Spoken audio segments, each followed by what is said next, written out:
Go ahead. One of the unique things about this car are its wraparound bumpers. This was a feature that was really only available on the 115 and 116, and the 114, of course. And these bumpers go all the way around the perimeter of the car's wheel area, to the point that, you know, they more or less make the car, and especially because this is a 70, it has the clean look with no overriders. One of the other really neat things about this car is you can see visually from the rear that it's a coupe. Mercedes cut the roof down on this. While they still maintained its square profile, they slightly raked out the back windshield, and they gave us this very nice wide C-pillar. Now, when I was a child and I saw these cars, I thought that they were some of the most beautiful and fascinating Mercedes ever built. I remember my dad had a 73 280C that he was dismantling, unfortunately, and every time I saw that car, I felt very sad to see it in such a sorry state. And to think about it now, I probably, if I were older, I probably would have figured out a way to save that car and repair it. You know, but that underscores another thing about these cars, is that they were just greatly underappreciated. Another really nice thing about this car is wide doors. Now the 250C, especially because of all the chrome around here, I mean, just take a second to focus on this beautiful stainless trim. This is a look that you're never going to get out of a Mercedes again. And it is actually, in my opinion, more aesthetically pleasing than the W111 or the W123, just because all of it is so angular. It doesn't have any unnecessary curves. It doesn't have any unnecessary surfaces. It's just completely purposeful. The extension of the flat line into the fender, along with the European headlights, which I think complement this early car very well. And you know, that's another point about these things. Even though they have this $1 million look, it's such a shame that they are undervalued. Sometimes I consider whether or not, if Mercedes had put a 3.5 liter or 4.5 liter V8 in them, what they'd be worth today, because the underpinnings are pretty much the same as an R107, and you could take one of these things and put a 3.5 or a 4.5 liter V8 right on top of the subframe, and then you'd have an insanely fast car. And in fact, I wonder if Mercedes prototyped it. Maybe some of you can give us that information. I want to take a second to show you guys under the hood too.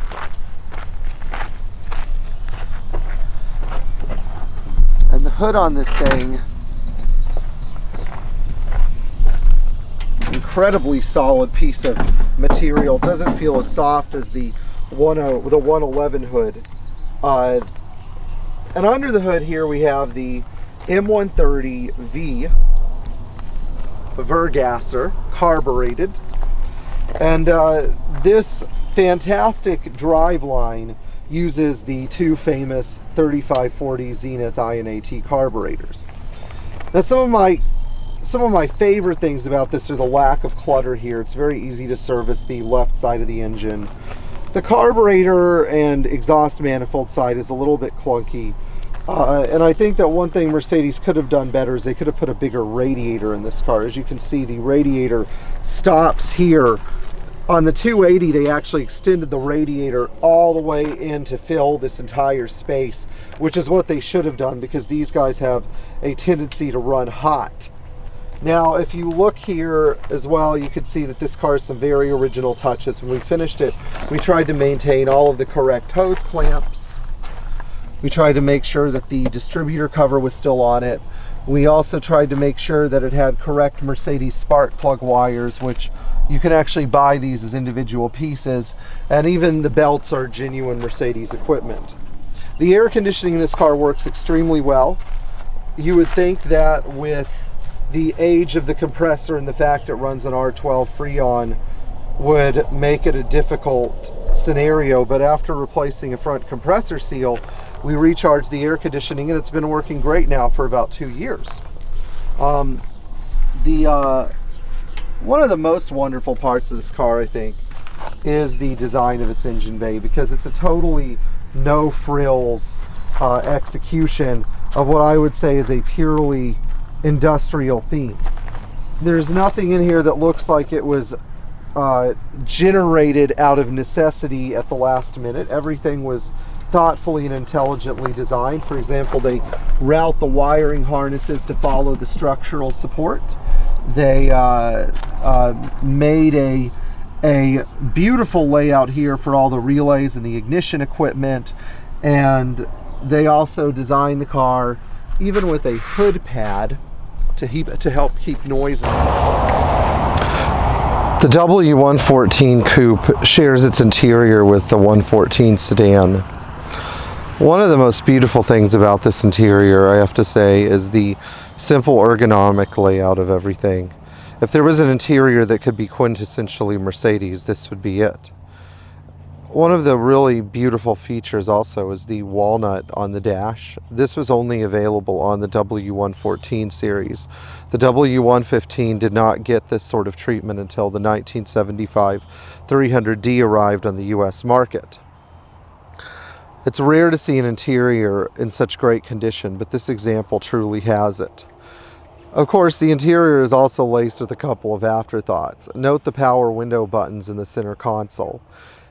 Also note the incredibly cramped, I would say maybe not cramped, but possibly difficult working conditions for somebody who might want to service the AC evaporator, which actually does sit between both front seats inside the center console.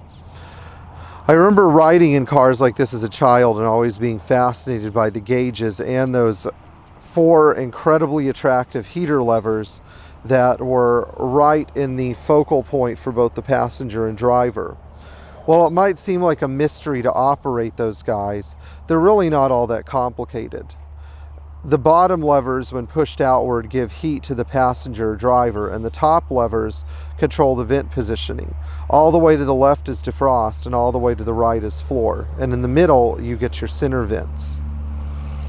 There's really not a lot to this interior, and I think that Mercedes was right in making the focal point the gauge cluster. The gauge cluster consists of a fuel gauge, an oil pressure gauge, and a water temperature gauge. And the water temperature gauge and oil pressure gauge actually rely on direct input from the engine. In other words, there are no true sensors.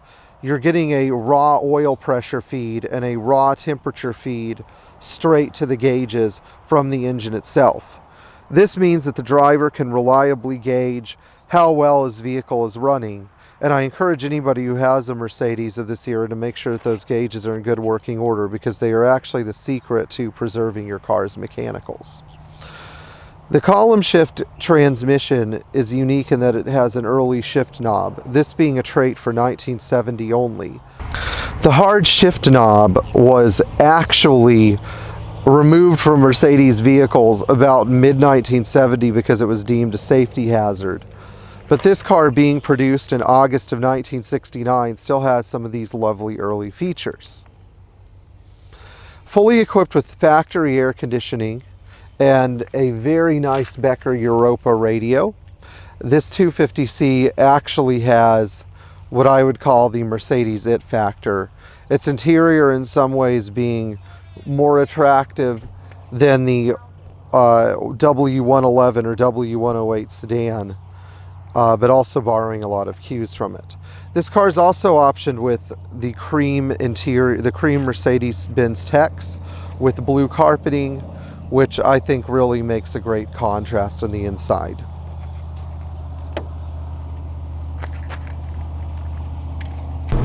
If the 280 SL was the car that made me feel like I had arrived and had made myself as like a person or a young adult, the W114 and W115 are the cars that connected with me as a child. I felt such a strong connection to these cars when I was a young boy, because I'd look at them and something would just click for me, and it wasn't even really the connection that a person feels when a car drives well or runs well. I mean, when I was 4 or 5 years old, I had no idea how a compound carburetor worked or what transistorized ignition was. All I know was I would sit in the car and something would feel very, very right. And I would sit in another car, like my mom's Oldsmobile or like my dad's Saab, and I'd feel like things were a little weird. Or like in the case of the Oldsmobile or my mom's Volvo 245 diesel station wagon, like the cars just weren't completely thought out and well designed. And so now you sit in a car like this 250C and you drive it, and you notice that it has some things that make you want to keep getting back in the car over and over again. Like the noise of the exhaust. It's very smooth and very refined, yet it has this sportiness to it. Or the way that the throttle responds. Even though this has an M130 engine like the 280SL does, this is a totally different car in the way that it drives, starts, and behaves. And honestly, it is a much smoother and quieter car, and it doesn't have quite the ready to romp and play nature that fuel injection does, but it has sort of like this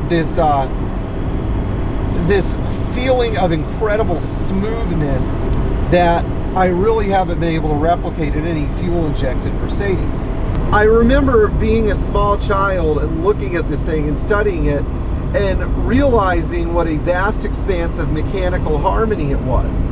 I mean, everything in this car, even when the car's not running right, you know, which is unfortunately the case with most of these things today, you get this feeling with this car that like everything was designed to work perfectly. Like instead of having an array of buttons or a digital display, you just have 2 dials that control the air conditioning, really. And I mean, what more do you need? You know, you have controls for every vent. You don't have any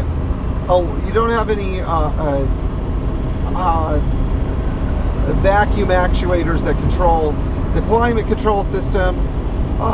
You don't have any really complicated or unnecessary functions or features in this car. Everything is completely linked to a purpose.